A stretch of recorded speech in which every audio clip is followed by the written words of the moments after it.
अगर कभी भी जॉन मॉक्सली यानी कि अपने डीन एम्ब्रोज आपकी तरफ बोतल फेंके तो इसे फेंकने की गलती मत करना। जब डीन एम्ब्रोज ने WWE को छोड़कर AEW को ज्वाइन किया तो उन्होंने ट्रिपल एच का एक आइडिया चुरा लिया और उनकी तरह ही अपने एंट्रेंस के अंदर वो अपने साथ पानी की बोतल लाते हैं और मॉक्सली हर बार वो बोतल क्राउड की तरफ फेंक देते हैं, लेकिन थ्रो करने से पहले मॉक्सली उस बोतल पर अपने ऑटोग्राफ भी देते हैं। इस वजह से कभी भी जॉन मॉक्सली की ये बोतल मत फेंकना। शील्ड के तीनों मेंबर्स आज के टाइम पर प्रो रेसलिंग के टॉप पर हैं, लेकिन WWE में सबसे ज्यादा टाइटल किसने होल्ड किए हैं, आइए जानते हैं। नंबर 3 पर आते हैं dean Ambrose AKA John Moxley. इन्होंने 2013 में अपना पहला टाइटल जीता था जो कि था यूनाइटेड स्टेट्स चैंपियनशिप, और वो 3 टाइम इंटरकॉन्टिनेंटल चैंपियन है, 2 टाइम वो रॉ टैग टीम चैंपियन है और 1 टाइम वो WWE चैंपियन है, जो कि टोटल होता है 7 WWE टाइटल्स। इसके साथ साथ वो 2016 के money in the bank winner भी हैं और इन्होंने तीनों टाइटल जीते हैं, जिसकी वजह से ग्रैंड स्लैम चैंपियन भी हैं। नंबर 2 पर आते हैं the tribal chief Roman Reigns. Roman Reigns 1 time tag team champion, 1 time United states champion, 1 time intercontinental champion, 2 time universal champion और 4 टाइम WWE चैंपियन है,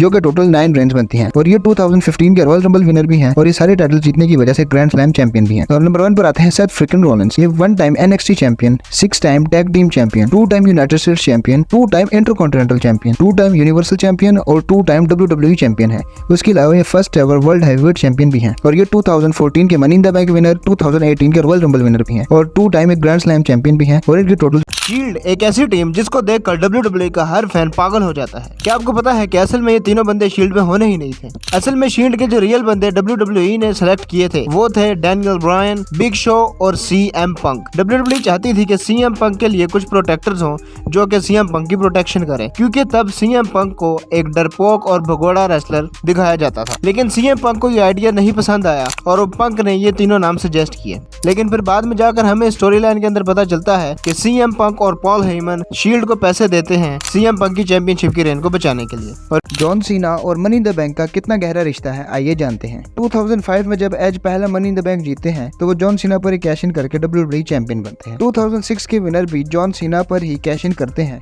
और न्यू WWE चैंपियन बन जाते हैं। वही 2011 में जब अल्बर्टो देल रियो कैश इन करते हैं, वहाँ पर भी जॉन सीना मौजूद होते हैं, क्योंकि CM पंक ने उनको हरा के वो चैंपियन बनते हैं। फाइनली इतनी ज्यादा दफा मनी इन द बैंक में इन्वॉल्वमेंट के बाद 2012 में जॉन सीना खुद मनी इन द बैंक जीत लेते हैं। लेकिन फनी बात यह है कि इतने एक्सपीरियंस होने के बावजूद भी उसका ये कैश इन फेल हो जाता है जब बिग शो इनके मैच के दरमियान इंटरफेयर करके मैच को डिस्क्वालीफाई कर देते हैं। अब इस खतरनाक ब्रीफ केस से परेशान होकर जॉन सीना पर 2013 में भी कैश इन होता है, लेकिन ये फर्स्ट टाइम होता है कि कैश इन करने वाले बंदे को चैंपियन हरा देता है। वही 2014 के मनी इन द बैंक में जॉन सीना डबल चैंपियन बन जाते हैं और 2017 में बैरन कॉर्बन कैश इन करने की कोशिश करते हैं, लेकिन जॉन सीना वो फेल कर देते हैं, जिससे पता चलता है कि जॉन सीना और मनी इन द बैंक का बहुत गहरा रिश्ता। क्या हो अगर WWE में जिस रेसलर ने रॉयल रंबल जीतनी हो वो ही गलती से एलिमिनेट हो जाए। ऐसे ही एक मोमेंट आता है 2000 की रॉयल रंबल में, जहां पर रॉक रॉयल रंबल जीतते हैं। स्क्रिप्ट के हिसाब से रॉक नहीं जीत रहा था, लेकिन जब वो बिग शो को एलिमिनेट कर रहे होते हैं तो रॉक के दोनों पैर गलती से ग्राउंड फ्लोर को टच कर लेते हैं। फिर WWE इसका सोल्यूशन ऐसे निकालती है कि नेक्स्ट पेपर व्यू में इन दोनों का रीमैच होता है, जिसमें रॉक बिग शो को हराकर अपना रेसलमेनिया का रास्ता साफ करते हैं। और